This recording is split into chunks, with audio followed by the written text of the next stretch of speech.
Boa tarde a todos, os que eu não falei ainda. O João, quando me convidou, perguntei como seria, qual era a ideia e coisa e tal. Eu falei com ele o seguinte: eu acho que seria muito interessante a gente trabalhar.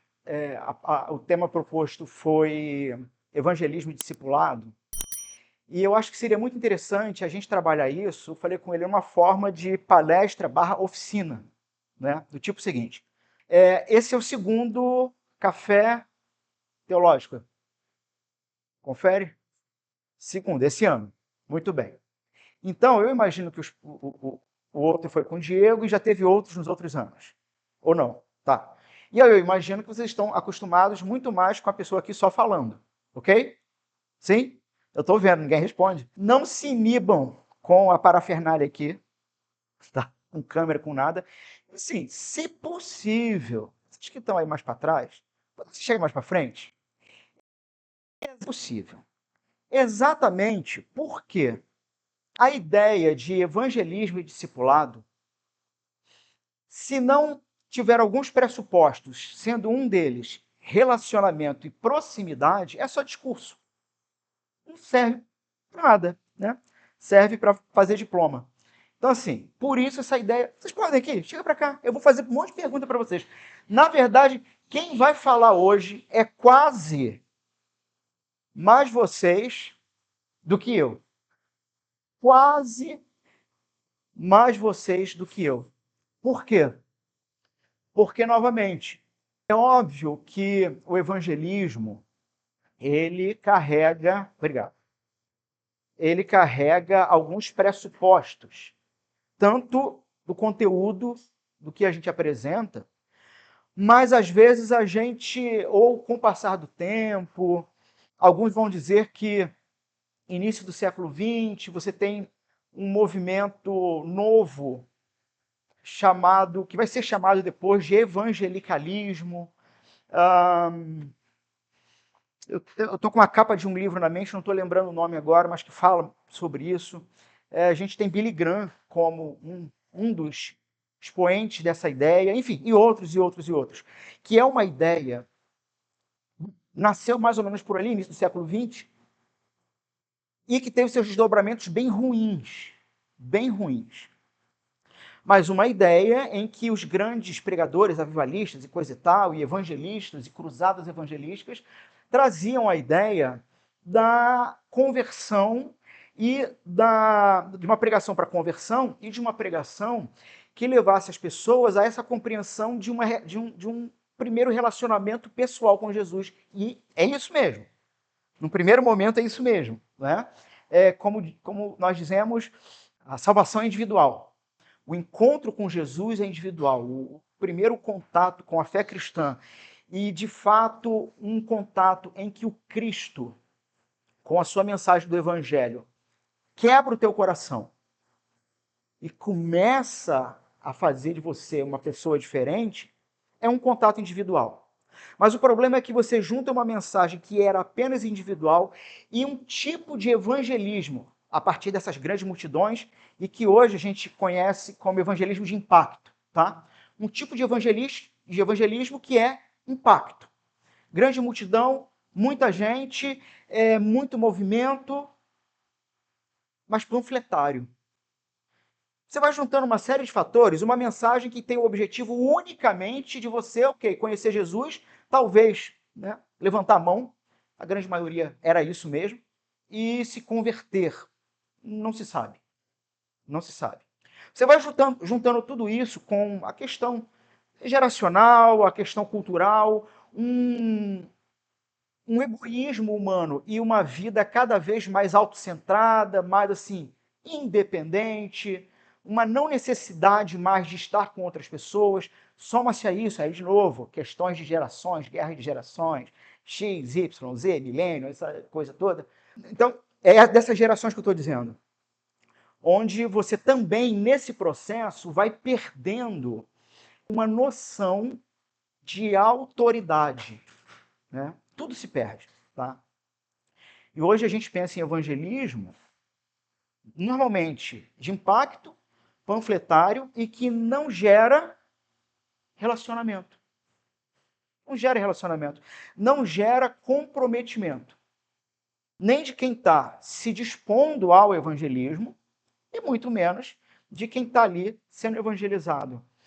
E a grande questão é que, por causa de Gênesis 3, creio que a maioria aqui conhece o que aconteceu de Gênesis 3. Se não conhecem, existem alguns textos que você precisa saber decorado. Gênesis 3 é um.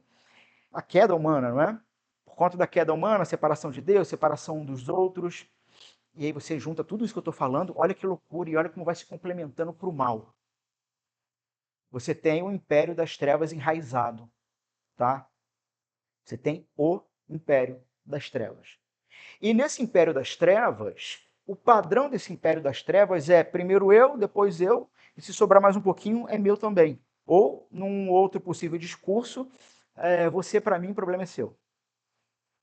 Isso é o padrão do império das trevas. Eu estou completo, estou satisfeito, sozinho, como eu estou. Só que qual é a proposta do Evangelho? E aí, qual é a proposta da mensagem que nós temos e que nós carregamos? Só que às vezes a gente carrega e é só intelectual, é só conhecimento. A gente realmente não está afim de relacionamento. Em sua grande maioria, não estamos afim de relacionamento. O problema é que a mensagem que a gente carrega, sim, ela aponta para um primeiro encontro pessoal e individual com Cristo. Só que o desdobramento disso é te tirar de uma vida solitária, egocêntrica, autocentrada, satisfeita em si, te tira dali, do império das trevas, com raiz e tudo, e te planta no reino do amor, no reino do Filho do Amor, onde o padrão do reino do Filho do Amor é completamente diferente do padrão do império das trevas.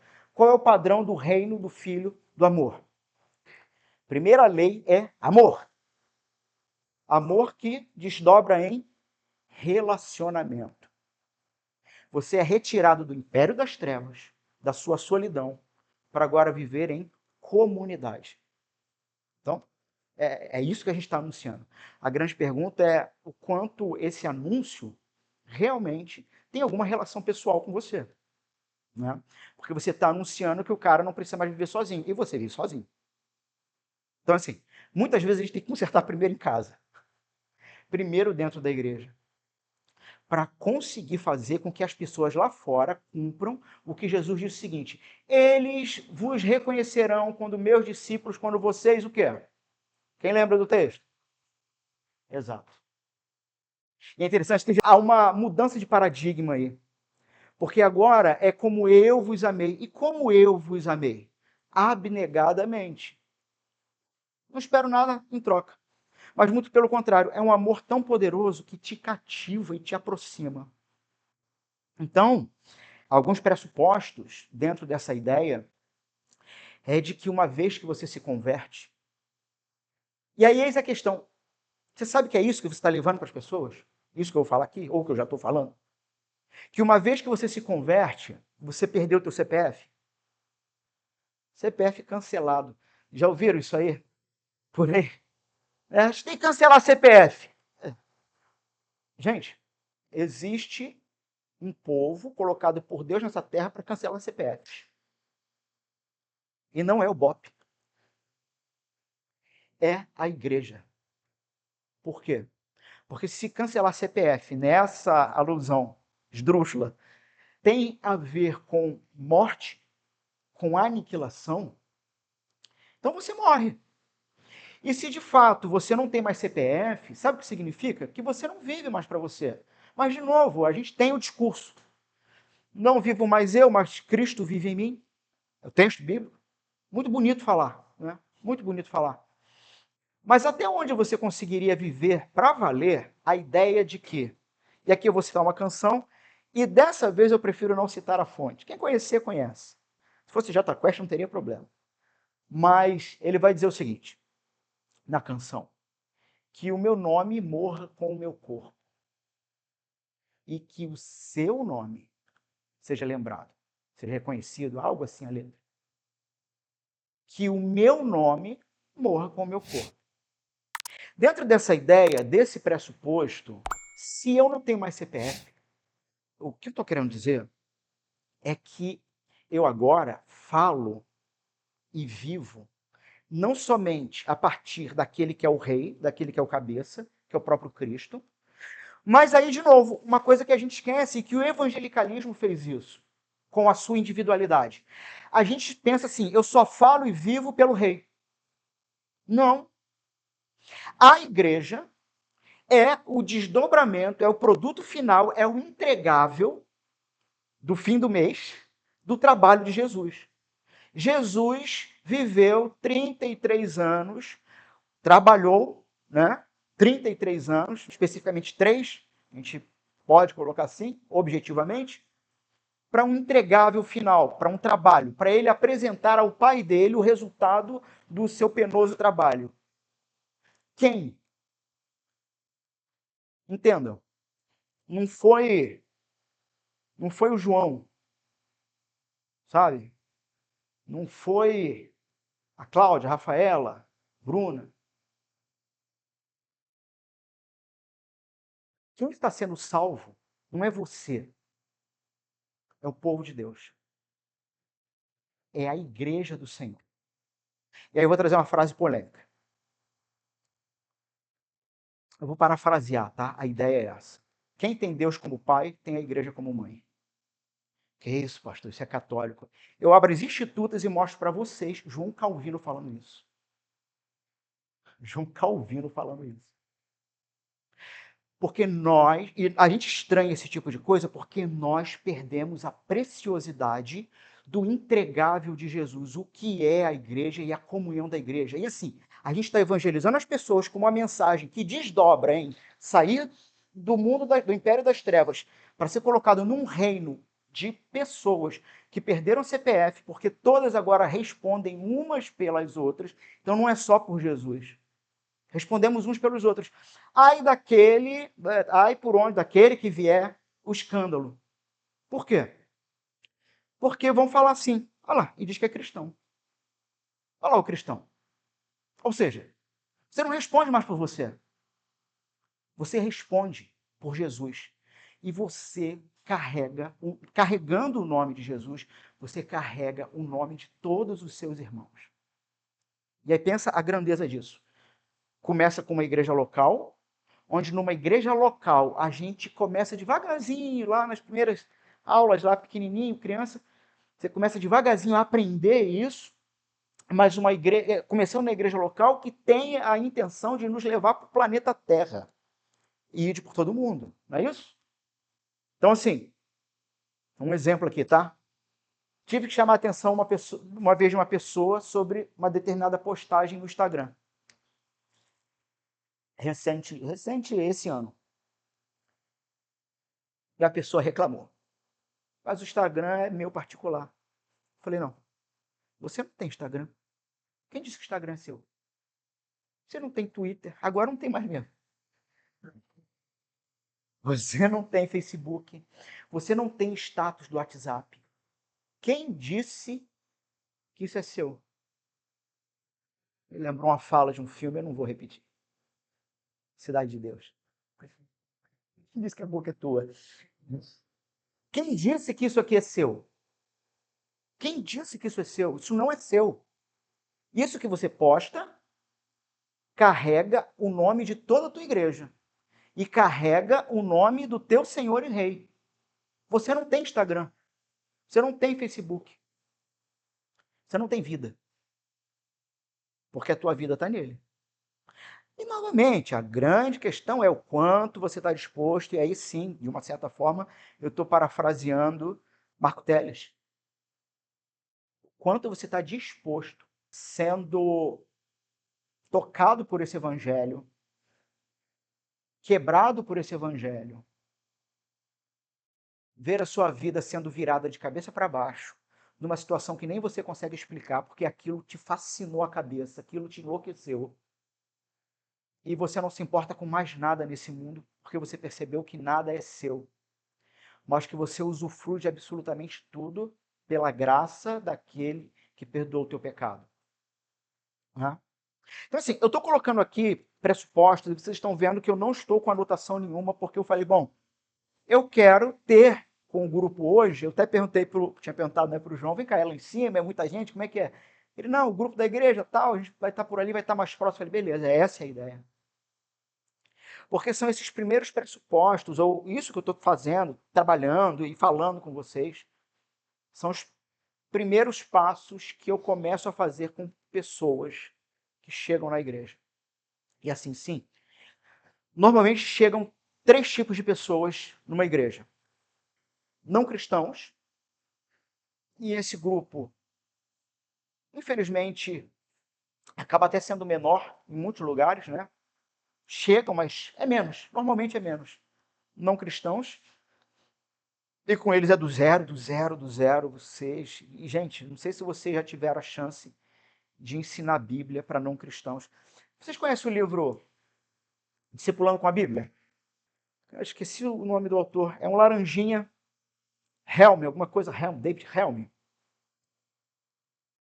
Eu falei desse livro em algum momento aqui para vocês, acho que tem uns 2 anos. Uns 2 anos. Bom, não tem nada melhor do que estar com não cristão, gente. Você tem amigos não cristãos? Se você não tem amigos não cristãos, tá muito mal de amigo. Tá muito mal de amigo. Porque ter amigos não cristãos se trata de uma atitude intencional de sair de zona de conforto, de ouvir coisas que a gente não gosta de ouvir, talvez. Entenda? Jesus andava com muitos publicanos, meretrizes e pecadores, certo? Mas não para aumentar o número deles, para diminuir. Né? Então, entendam o que eu estou dizendo. Um relacionamento intencional não para aumentar o número dos que blasfemam, mas para tentar diminuir esse número. Bom, chega esse primeiro grupo. Mas chega também um segundo grupo. Normalmente um grupo de pessoas que cansaram da vida solitária, cansativa, da religião. E aqui eu uso religião do termo realmente pejorativo. Um termo como um termo ruim, como um fariseu. Tá? Uma proposta de religiosidade que tenta te transformar a partir de ações. E olhem que interessante, abram comigo João, Evangelho de João, capítulo 6. Olha só. Qual é o contexto aqui? Você tem uma grande multidão que vai chegar até Jesus, vai levar para Jesus uma pergunta. Qual é a pergunta? João capítulo 6, verso 28. Perguntaram-lhe então: que faremos para realizar as obras de Deus? Para aqui por enquanto.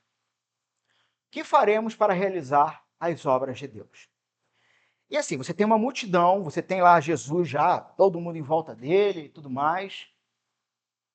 E uma pergunta comum a todos.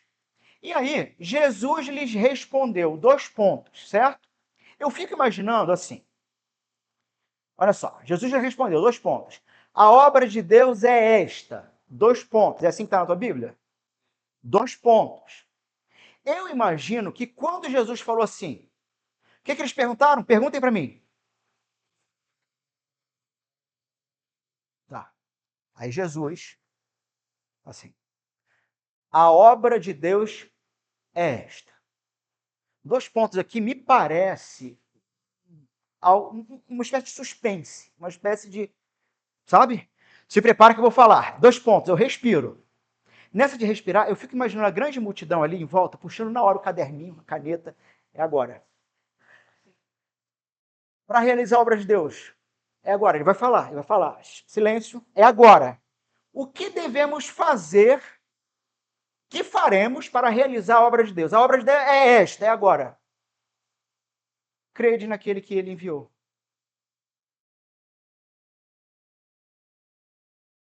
O quê? Crede naquele que ele enviou.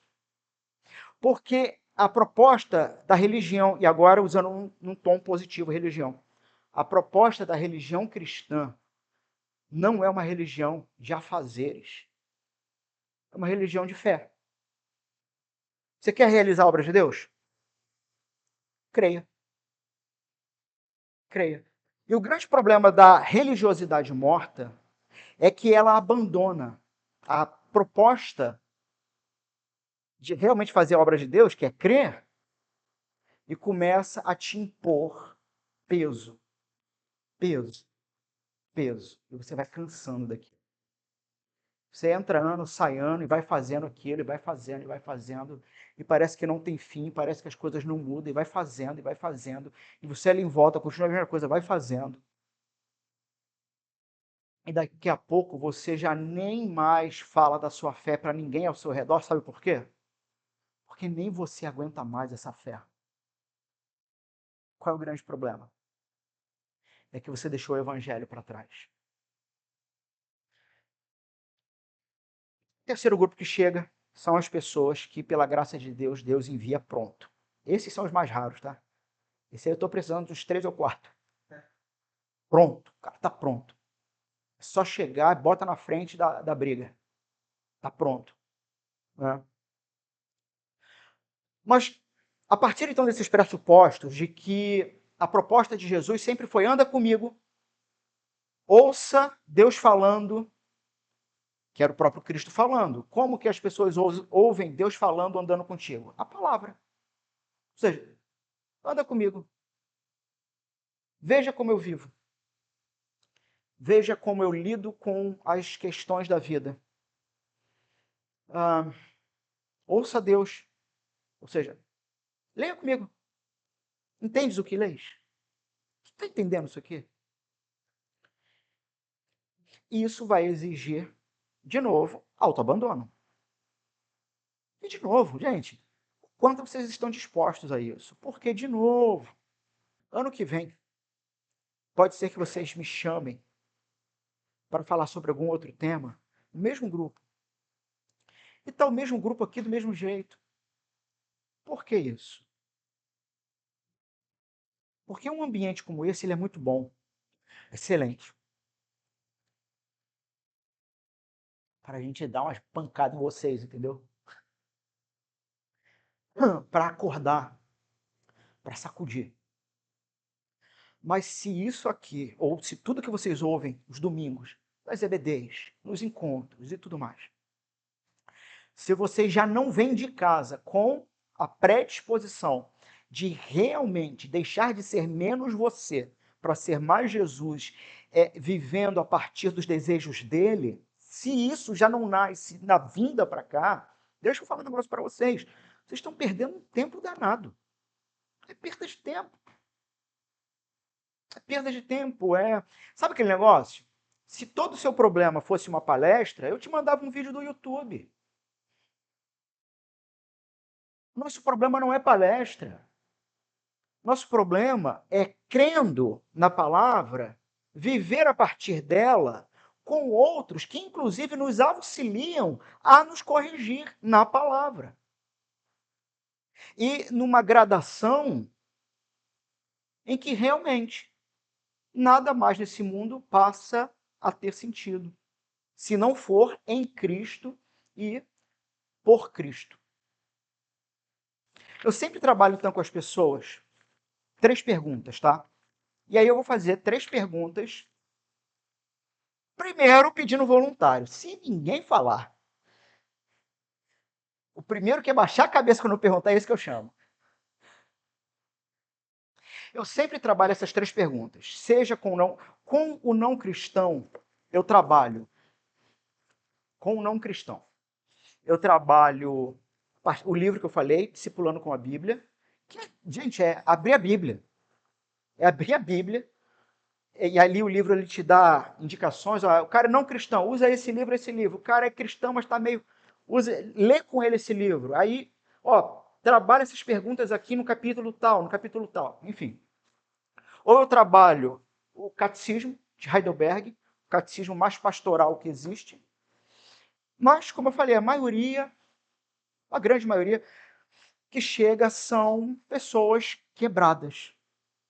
Pessoas que, sim, se converteram de fato, mas que na trajetória da caminhada de fé fizeram essa exata pergunta: o que eu devo fazer para realizar a obra de Deus? E O pregador daquele local disse que ele tinha que realmente fazer algumas coisas e não crer.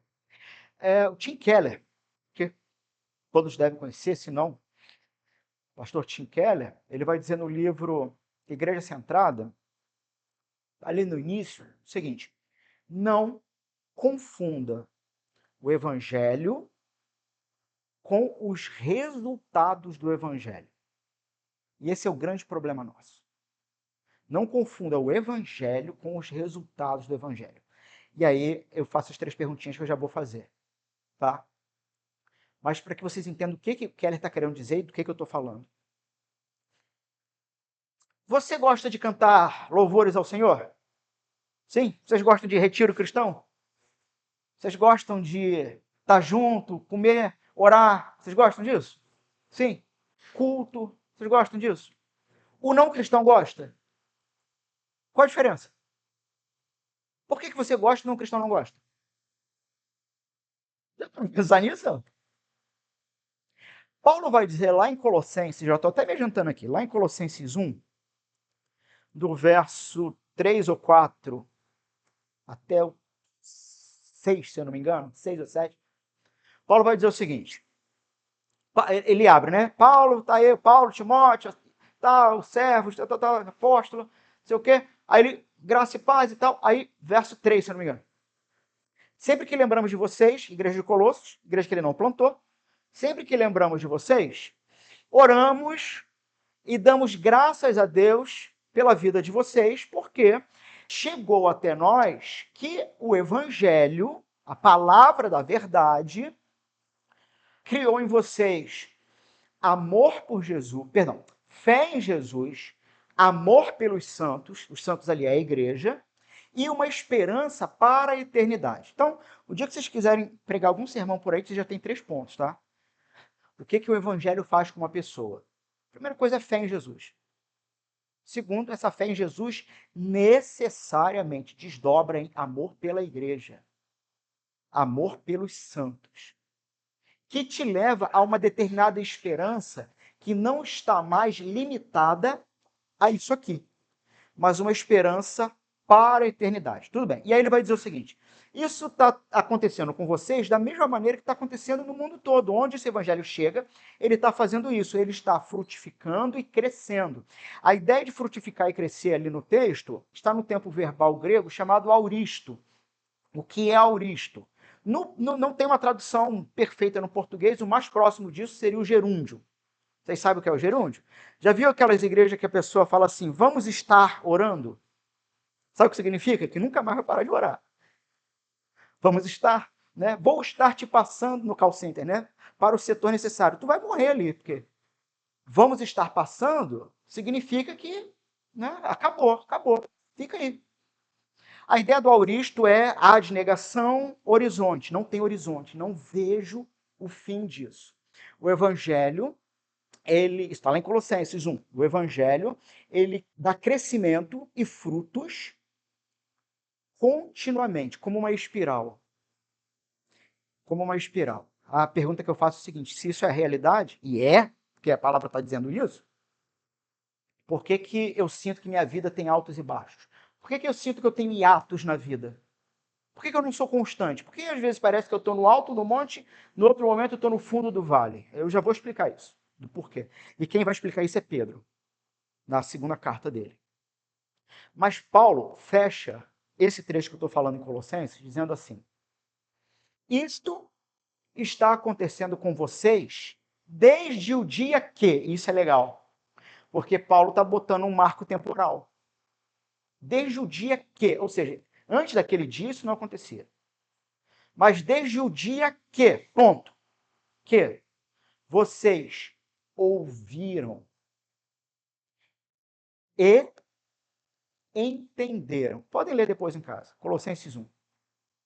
Ouviram e entenderam a palavra da verdade. Sabe o que significa isso? Primeiro, que o evangelho ele tem que ser contado.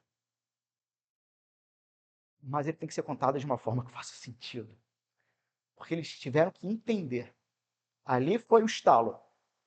Ouviram e entenderam.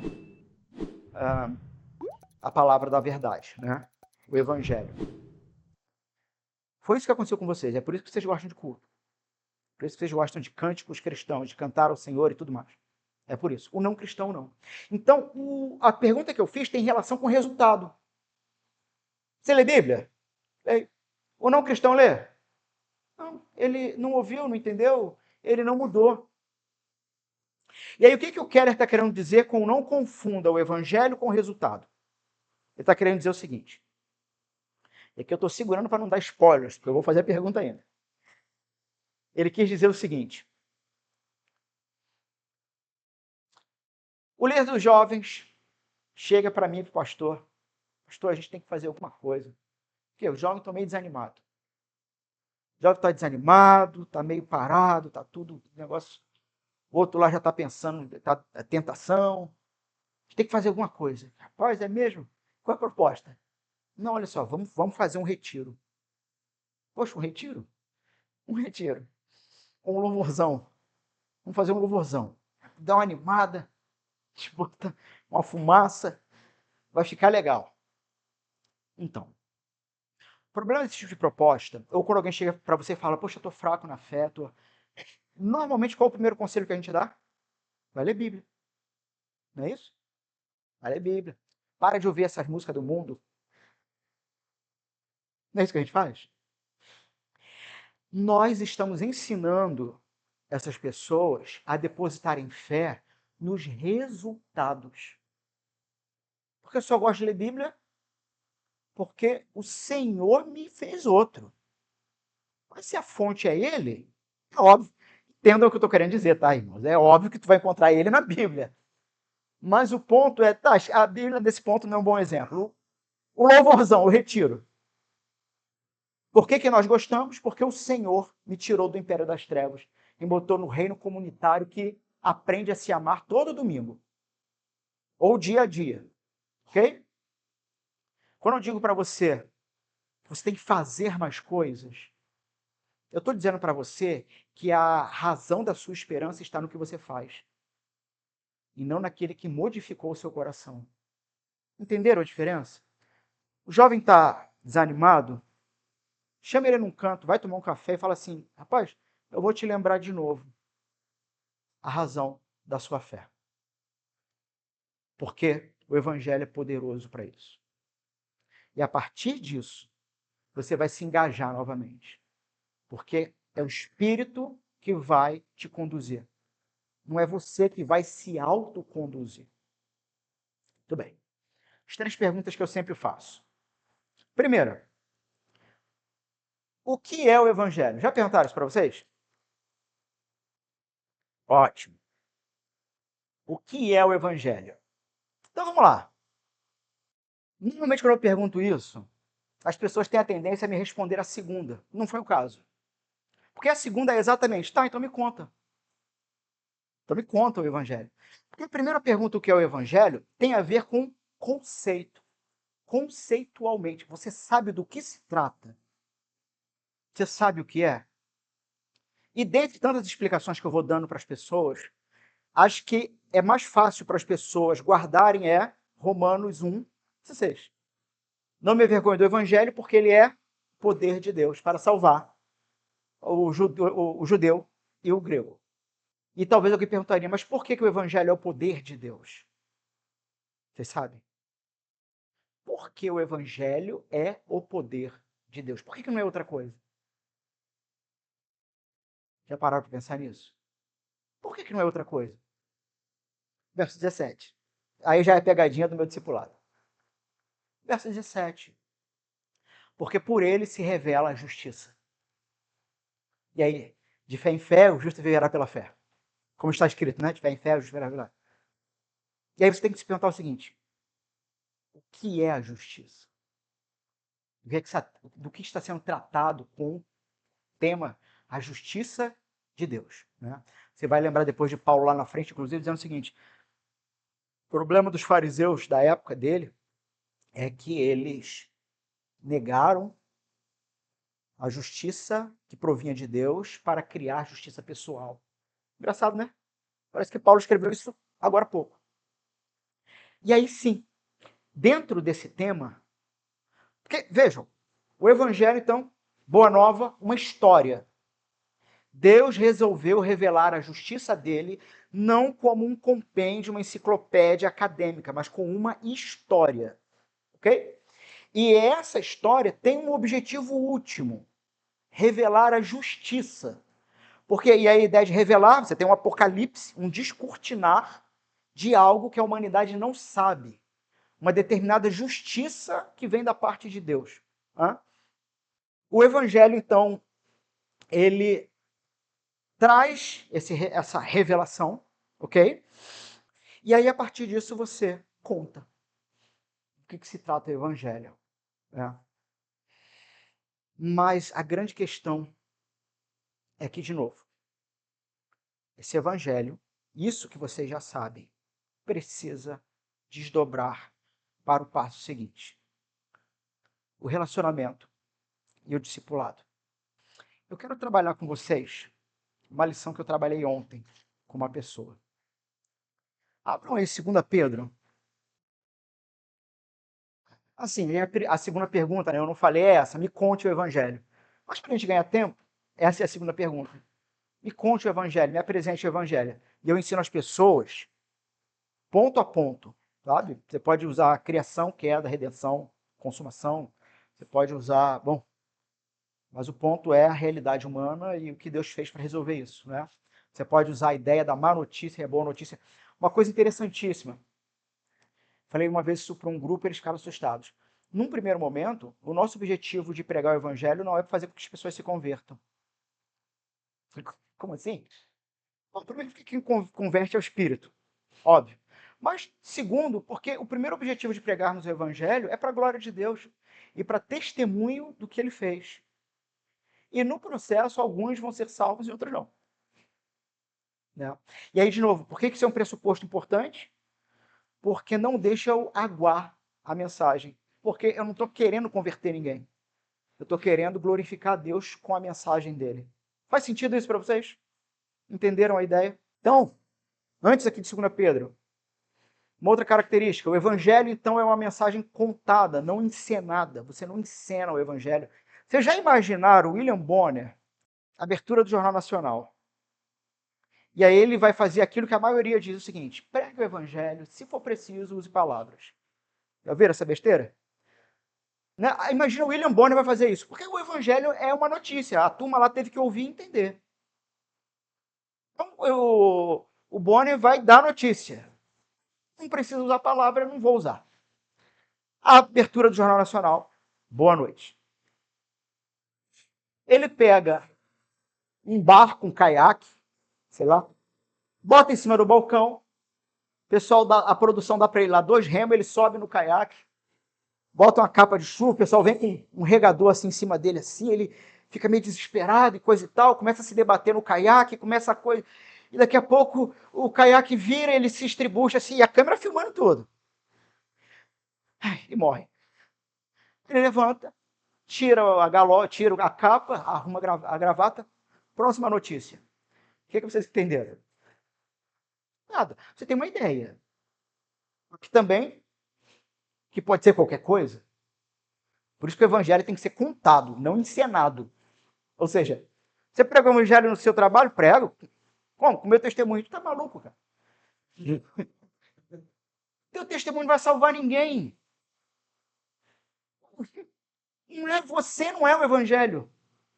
O que Jesus fez por você também não é o evangelho. Não é isso. Não é isso que é o poder de Deus. É? Aí pronto, agora o Bonner vai dar a notícia. E olha do que se trata anunciar. Boa noite. Nessa madrugada choveu tantos milímetros a mais do que se esperava para um mês, choveu em uma noite. E na região tal e tal e tal está alagado. Muitos tentaram sair de barco e perderam a vida. Bom, ele deu a notícia, não deu? Ele revelou o que você não sabia? Revelou, você não sabia. Caramba, choveu assim lá? Está alagado? Aí agora ele vai dar a aplicação da notícia. Se você não está nessa região, está longe, não vá para lá. Opa, aplicação. É objetivo. Não vai para lá.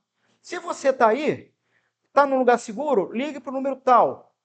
Né? Se você morreu, Mas vocês entenderam que o noticiar é objetivo?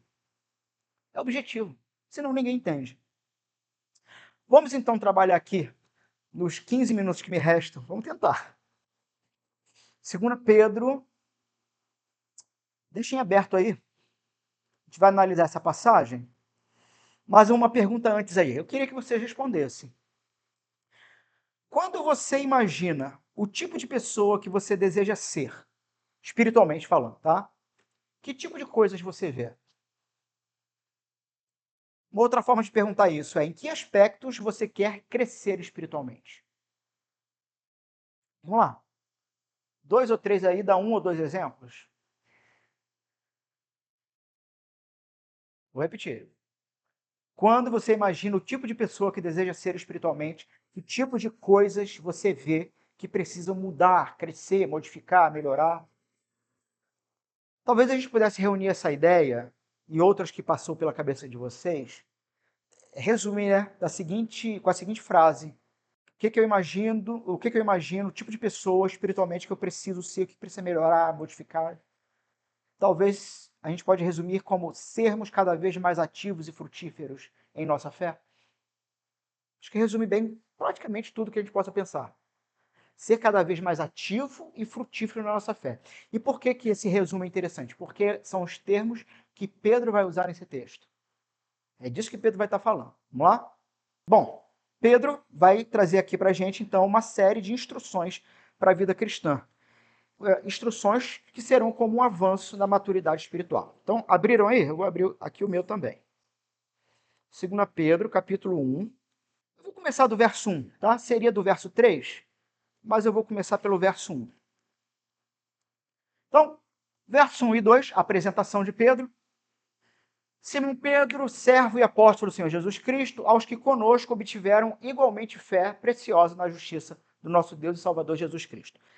Essa primeira sentença é importantíssima, ele está delimitando para quem ele está falando, qual é ali, né, as limitações disso e qual é a limitação. Aqueles que, como ele, ganharam algo, obtiveram fé, certo? Guardem isso. Que a graça e a paz sejam multiplicadas no pleno conhecimento de Deus e de Jesus nosso Senhor. Eu não vou me deter em muita coisa para a gente ganhar tempo, tá? Mas, assim, sempre preste atenção em palavras que se repetem muito no texto bíblico. E a ideia aqui de conhecimento, ou pleno conhecimento, vai se repetir muito aqui, tá? Vamos lá.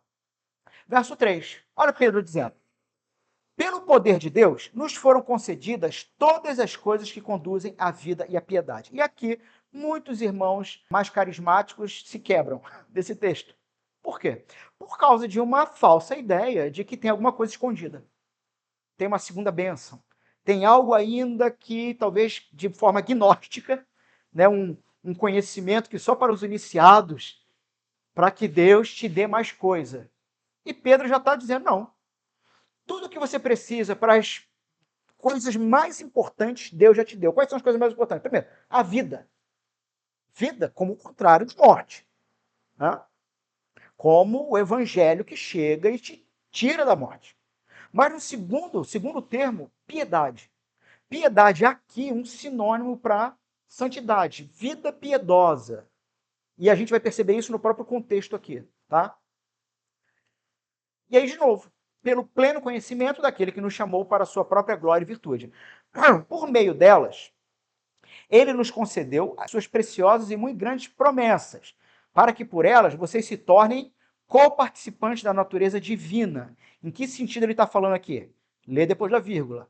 Tendo escapado da corrupção das paixões que há no mundo. Tecla SAP. Você foi tirado da morte para a vida. Só que tem agora um processo depois disso. Tem uma caminhada, ok? Entendo.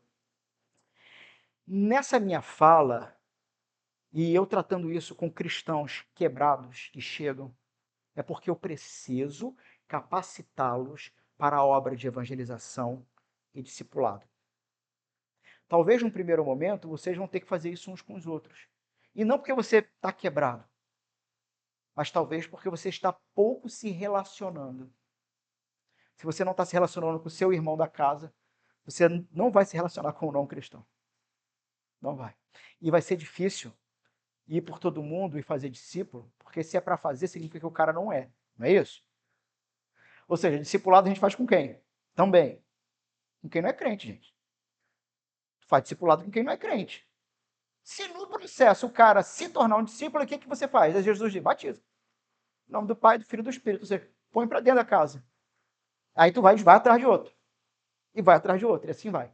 Então aqui você tem, não é uma promessa, porque você vai escapar da corrupção, da paixão do mundo, porque isso. Não, ele está afirmando, isso já aconteceu.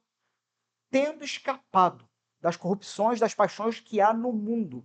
Você agora está na vida, tem que viver a partir dessa vida, uma vida de piedade ou santidade. Né? Eu costumo dizer o seguinte, e assim, para nós, reformados calvinistas, o termo miserável pecador é quase nosso arroz e feijão, não é isso? Miserável pecador, somos miseráveis pecadores. Só que, quando a gente olha para a cosmovisão bíblica cristã, o cristão, ele não é mais miserável. Ele é santo, pecador. Então a gente não é mais miserável pecador, nós somos santos pecadores. E durma com esse barulho. Por quê? E é disso que trata essa lição, e é disso que Pedro vai estar falando também. Porque nós não temos mais a antiga identidade que não nos permitia viver de outra forma. E quando cristãos continuam se afirmando miseráveis, a predisposição dele a partir dessa sentença é, bom, eu sou mesmo, não tem jeito, eu não vou nem mais lutar contra isso. E que Deus tenha graça de mim, tenha misericórdia. Não, meu irmão, nós somos santos. Somos santos pecadores. Pela misericórdia de Deus. E nos tornaremos definitivamente na glorificação. Fomos chamados pelo Senhor e já vistos aos olhos do Pai como glorificados. Somos santos. Precisamos aprender a agir como santos. E é isso que Pedro está dizendo. Começa a agir como santo. Para com esse negócio. Para de desculpa. Não, cara, tu quer levar mensagem. Para quem? Como? Está todo aí. Todo torto. Vamos lá. Aí, ele deu no verso 3 e 4, ele deu as razões, vamos dizer assim, teóricas, teológicas da coisa. No verso 5, ele vai agora dar as aplicações. Por causa disso, ou seja, por causa dessa realidade de que você já escapou das paixões, da corrupção das paixões que há no mundo. Você já escapou. Isso não faz mais parte da sua vida. Aquele negócio. Alguém te faz uma proposta inconveniente, indecente, tu pode falar para ele, olha, eu acabei de entrar em contato com o gerente do meu banco e ele me disse que isso não é da minha conta. Isso não é da minha conta. Não tem nada. É a conta de outro. Essa é nova, eu aprendi essa semana. Espetacular isso. Falei com o meu gerente, ele disse que isso não é da minha conta, não. E aí, por causa disso, olha só que frase interessante. Concentrando todos os seus esforços. Porque a vida da piedade, a vida da santidade, envolve uma responsabilidade pessoal. A salvação é monergista, é um que salva. A salvação vem do Senhor, mas a santificação é sinergista. É Deus quem santifica, mas se você não viver de acordo com a palavra dele, ou seja, numa posição, numa postura de ser santificado por ele, você não vai ser santificado. Lutero dizia o seguinte, qual é a grande diferença entre um cristão que ora muito e um cristão que ora pouco? Os dois continuam sendo cristãos e amados por Deus. Só que o que ora muito tem uma sensibilidade para a vida diferente. Porque está atento à voz do Senhor a partir da palavra e a partir da vida de oração. Né? Tá.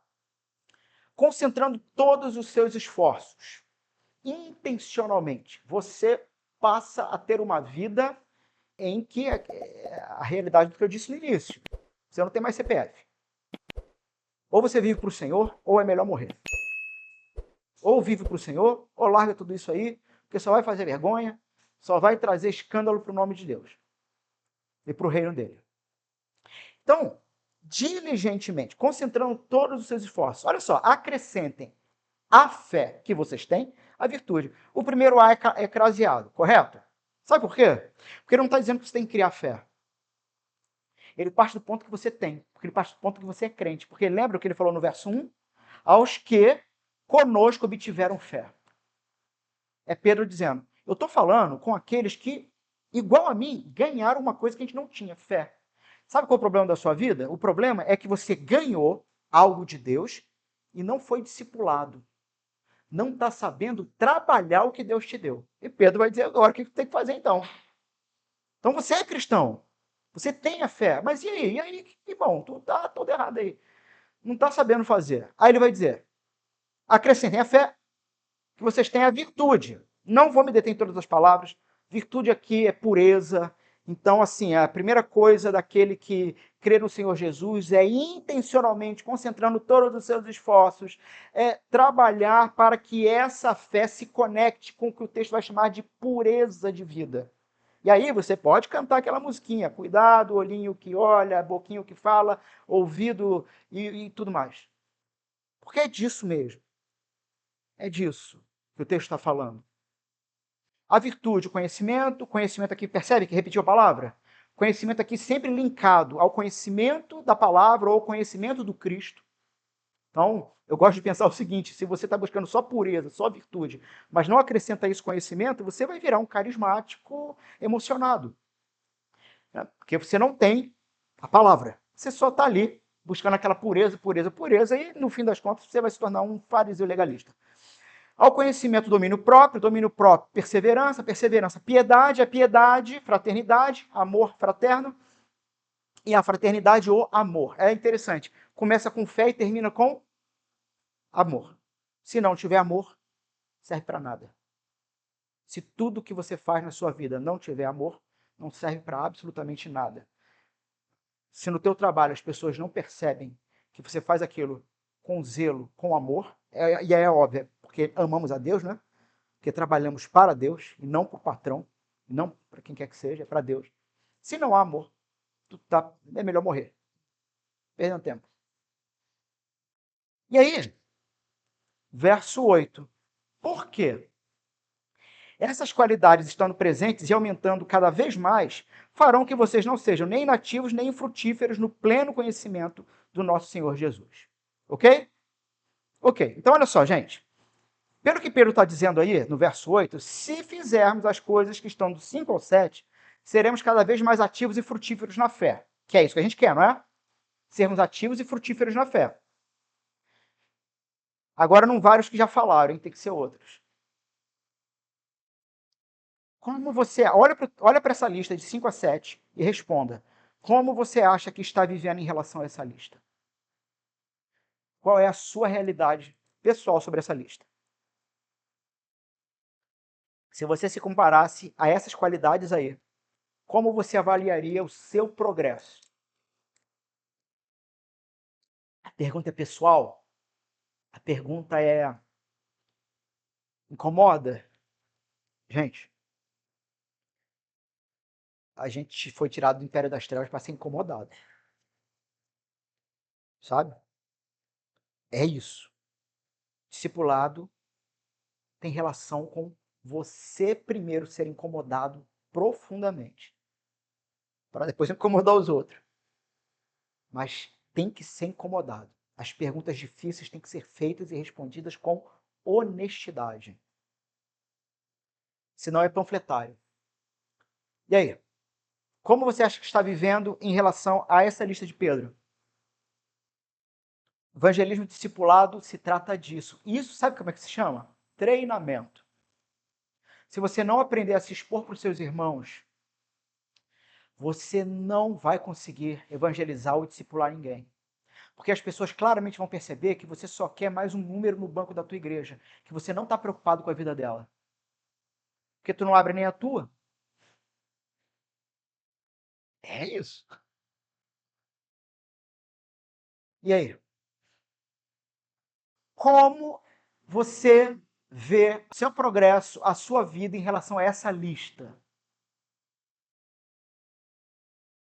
Por que que às vezes vocês acham, de novo olhando para a lista, você colocou a sua fala, cada um deve ter a sua.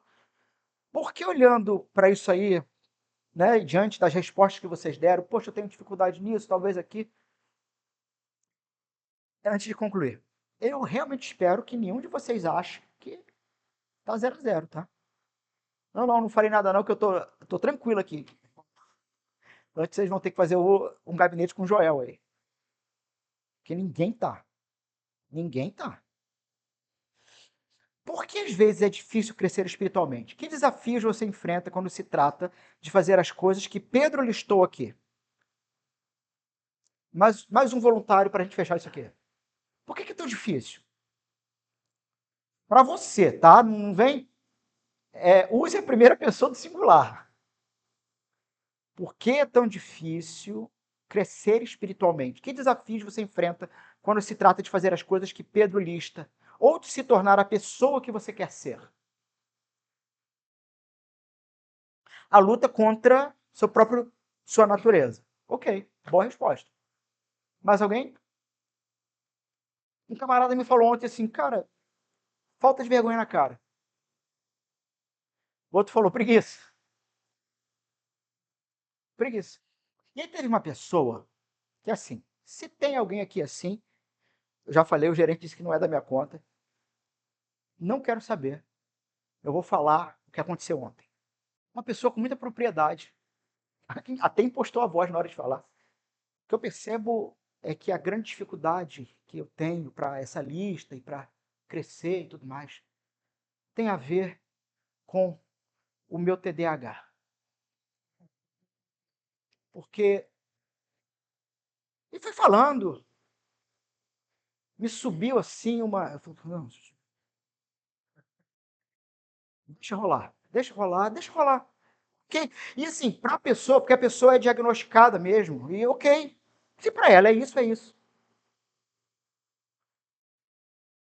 Só que quando ela falou isso, a gente estava no Zoom, eu vi a expressão do marido.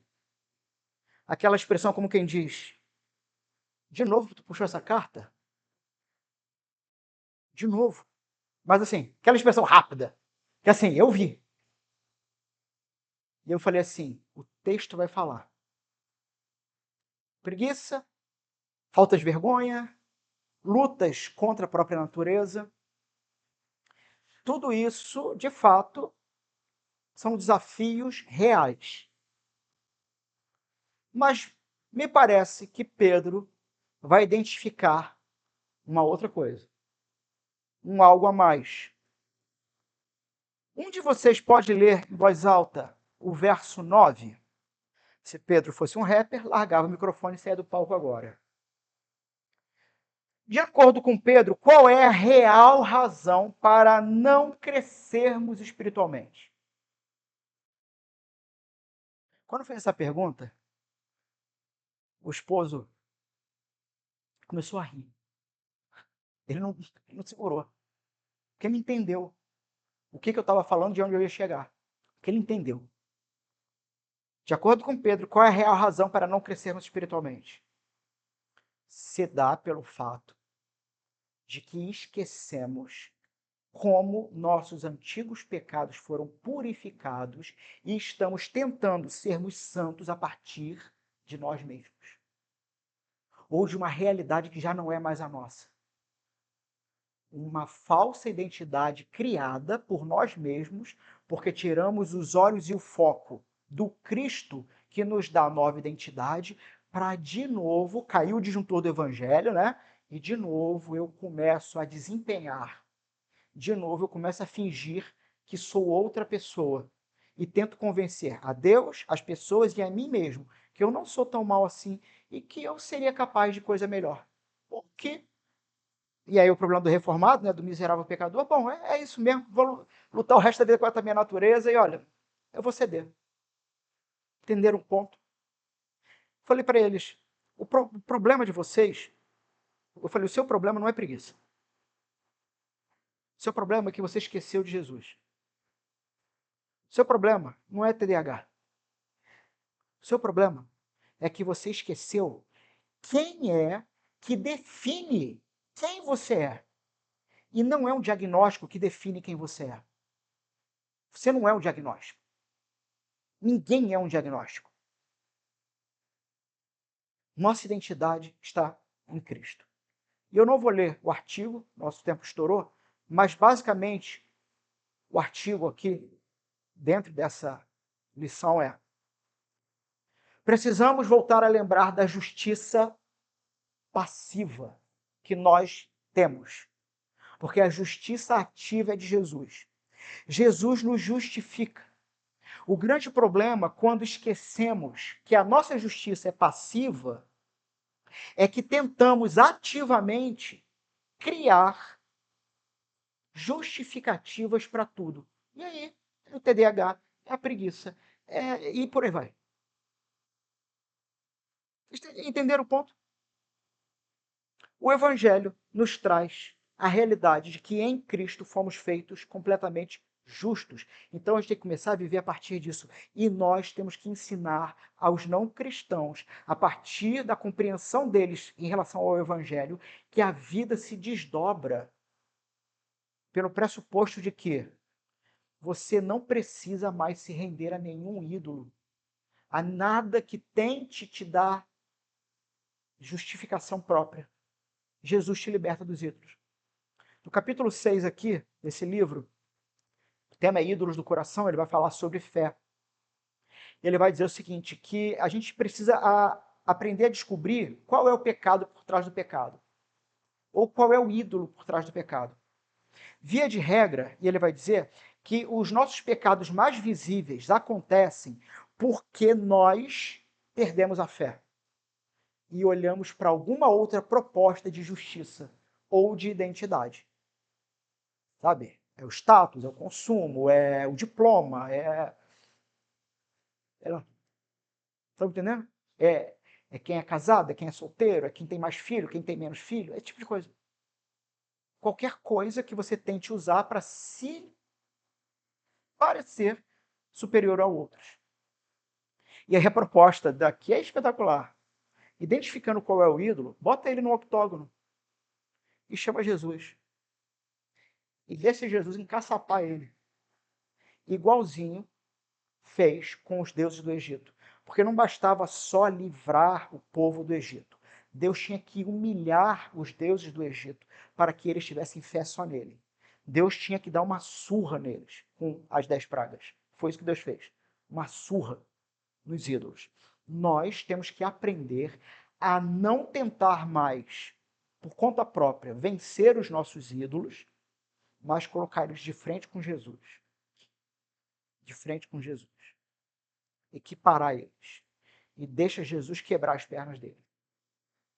E a segunda proposta, então, que tem relação com crer no Evangelho, e é isso que a gente também quer levar para as pessoas, uma vez que elas entendem que começam a viver agora por uma justiça passiva, que você também ganha uma nova identidade. Você não tem mais a identidade do órfão. Mas você é chamado de filho e de herdeiro. Herdeiro. O que é um órfão?